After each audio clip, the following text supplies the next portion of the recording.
देखिए ये जो है ना चार्जेस एज के कॉर्नर्स पर रखे हुए A B C and D. Okay, आपको निकालना है कि total amount of work done. पहला क्वेश्चन जो कह रहा है कि टोटल वर्क डन कितना करना पड़ा होगा इसको असेंबल करने में, ठीक है।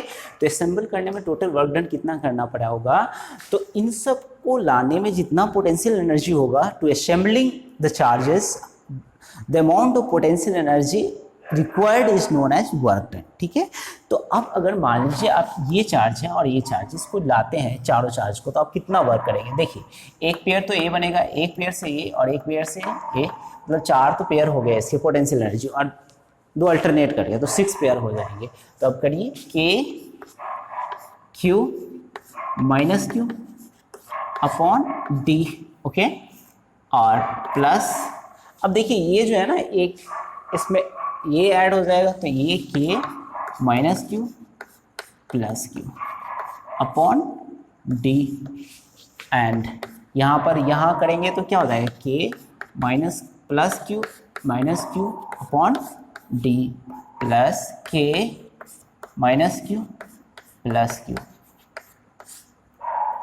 डी प्लस यहाँ से यहाँ तक का ये पोटेंशियल एनर्जी देखना है, तो K q square upon √2 into d plus K q square minus q upon √2 into d. Okay, तो ये जो है ना इसको करेंगे तो क्या हो जाएगा, के क्यू स्क्वायर यहाँ पर करेंगे तो ये माइनस के क्यू स्क्वायर, ये माइनस के क्यू स्क्वायर, तो ये सारे मिलके 4 हो जाएगा, -4 के क्यू स्क्वायर अपॉन डी, और यहाँ पर ये प्लस हो जाएगा तो +2 K q square upon √2 into d. Okay, K q square upon d into 4 -4 plus 2√2 u और K q square upon d into यहाँ से √2 -4 ये हो जाएगा। तो ये टोटल पोटेंशियल एनर्जी आपका निकल जाएगा। इतना अमाउंट ऑफ वर्क डन करना पड़ेगा चार्ज को असेंबल करने में, तो ये के q square upon d into √2 -4 इतना joule amount of energy required होगा। अच्छा, ये तो हो गया वर्क डन, ये पहला पार्ट हो गया। दूसरा क्या कहता है कि बी नंबर की टोटल वर्क डन कितना होगा क्यू नोट चार्ज को इन्फिनिटी से ओ पॉइंट पर लाने पर, ये सेंटर में लाने पर। तो देख लीजिए उस सेंटर पर पोटेंशियल कितना होगा ये निकाल लेंगे, और चार्ज क्यू नोट दिया हुआ है तो उससे मल्टीप्लाई कर देंगे तो हमें क्या निकल जाएगा, वर्क डन निकल जाएगा। तो यहाँ पर सबसे पहले आपको वी नॉट निकालना पड़ेगा। देखिए यहाँ से यहीं से चालू कीजिए, तो K Q upon x plus minus के क्यू अपॉन एक्स, नहीं माइनस इसके कारण plus K Q upon x, और यहाँ से ये माइनस का के क्यू अपॉन एक्स, तो ये हो जाएगा, ये कैंसिल होके क्या हो जाएगा 0। तो ये तो हो गया आपको पोटेंशियल कहाँ पर 0 ऊपर। तो जब पोटेंशियल 0 हो जाएगा तो वर्क डन हम कितना लिखेंगे, वर्क डन अगर लिखें, वर्क डन इक्वल टू क्या हो जाएगा Q nought into V nought. Okay, तो क्यू नॉट इंटू 0 ये हो जाएगा work done. This is work done to bringing Q nought charge from infinity to O. Okay, तो ये हो गया 2.4। अब हमें एक और क्वेश्चन करना है 2.5।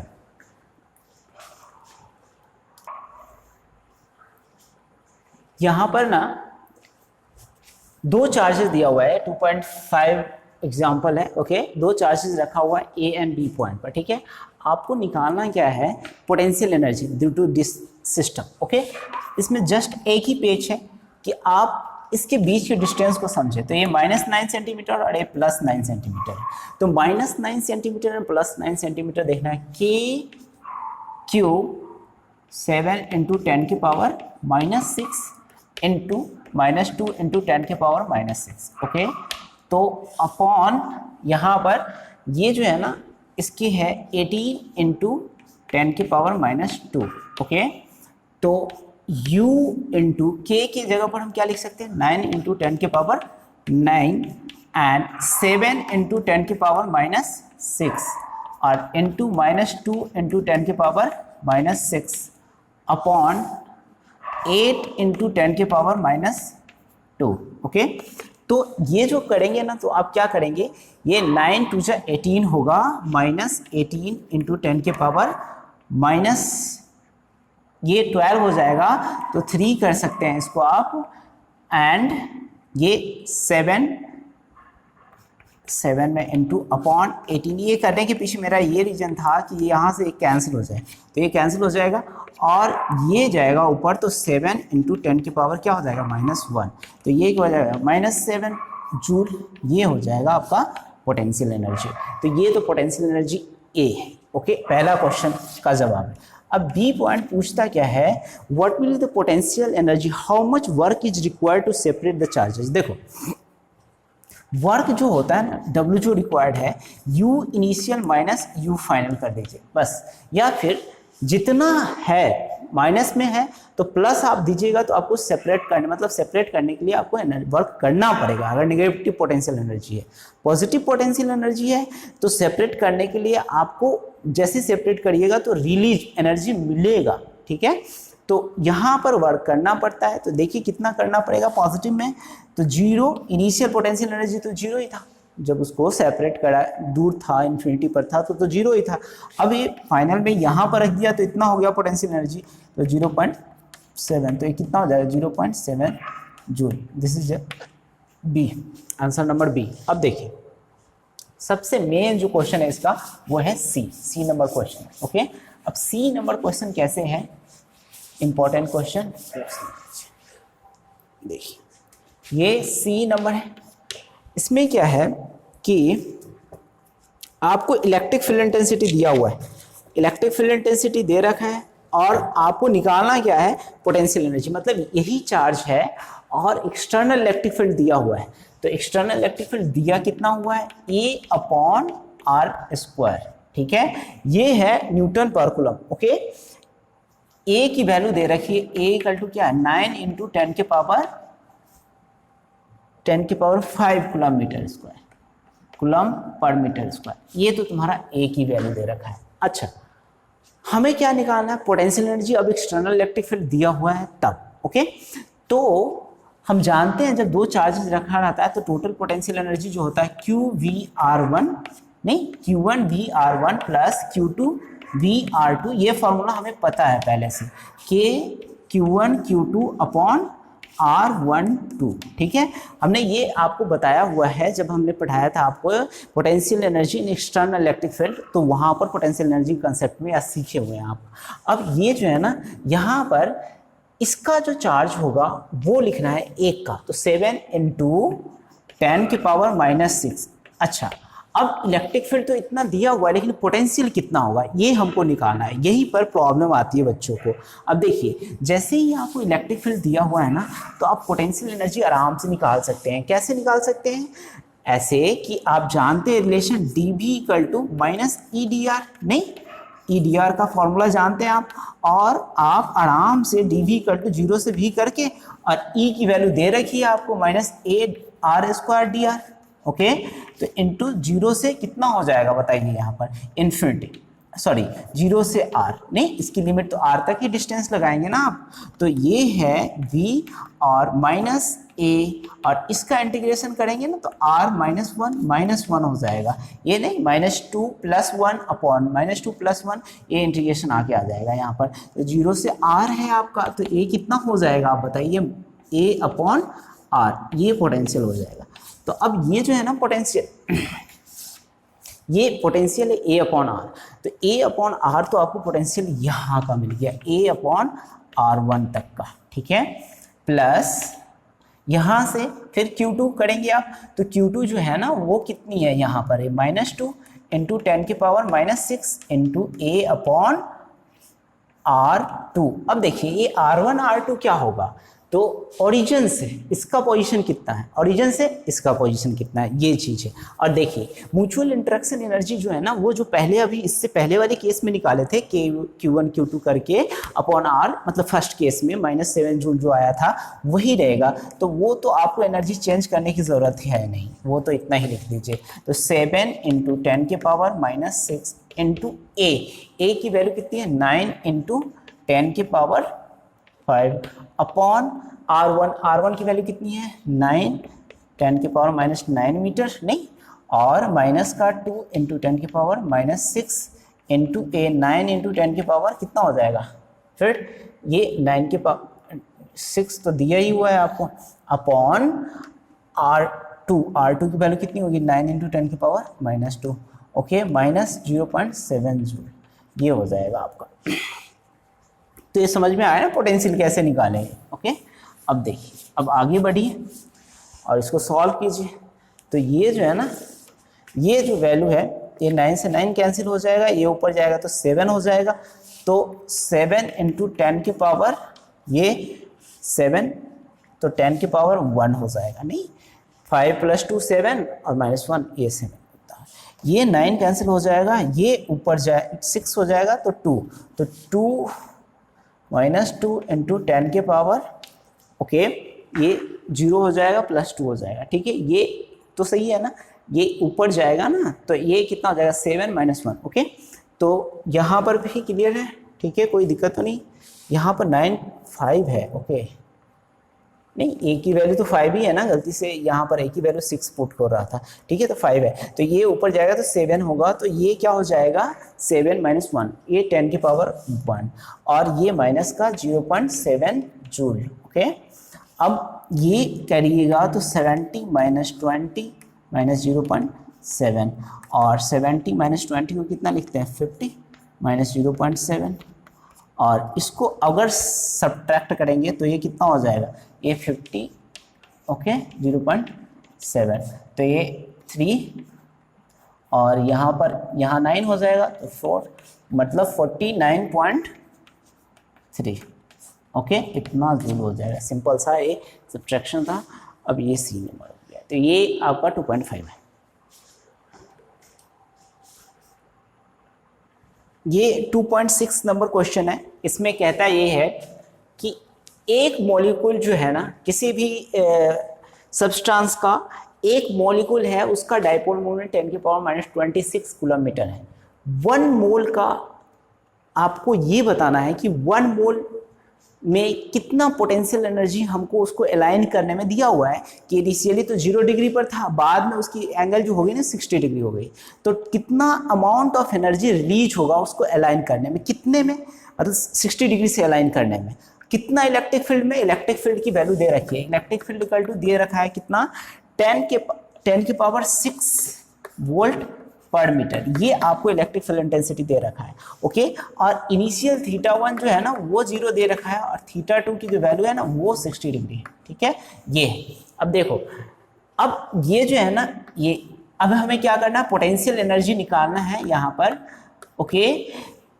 तो हमें क्या मतलब कितनी एनर्जी रिलीज होगी 0 से 60 डिग्री करने पर। सबसे पहले तो ये बताओ कि एक मॉलिक्यूल का डाइपोल मोमेंट 10 की पावर -6 दिया हुआ है, तो एक मोल का कितना होगा, डाइपोल मोमेंट ऑफ 1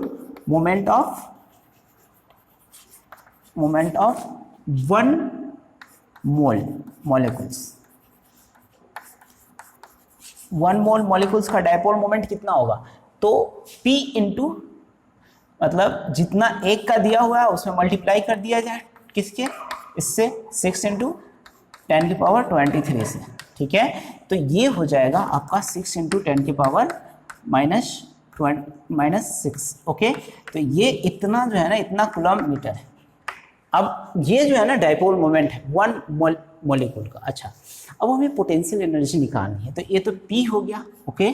तो इनिशियल पोटेंशियल एनर्जी क्या होगा, -PE cos 0, ये है थीटा है। अब हम इसकी वैल्यू लिखेंगे तो -PE -6 इंटू 10 की पावर -6 इंटू ई की वैल्यू कितनी दी हुई है 10 की power 6 into cos 0 initial value है, तो ये कितना हो जाएगा cos 0 -6 जूल, नहीं cos 0 तो 1 होगा और 10 की पावर -6 + 6 कैंसिल हो जाएगा।